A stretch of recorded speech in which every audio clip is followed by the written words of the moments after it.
アジアクッキング始まるよ。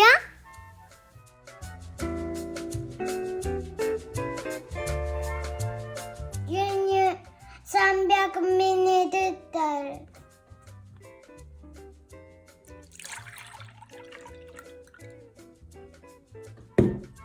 カルピス75ミドル、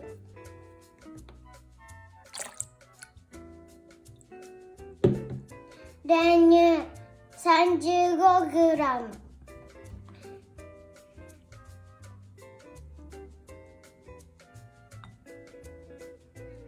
優しくかき混ぜます。ゼラチン 5g、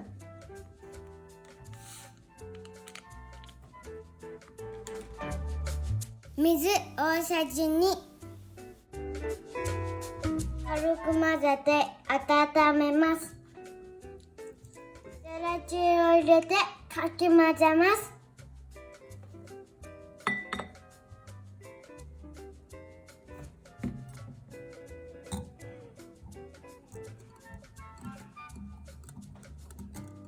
おいしょおいしょ、ぐるぐる巻きかけます。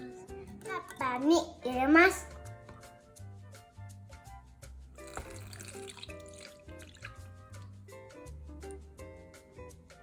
冷凍庫で3時間冷やします。ザクザクほぐします。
見てくれてメッシ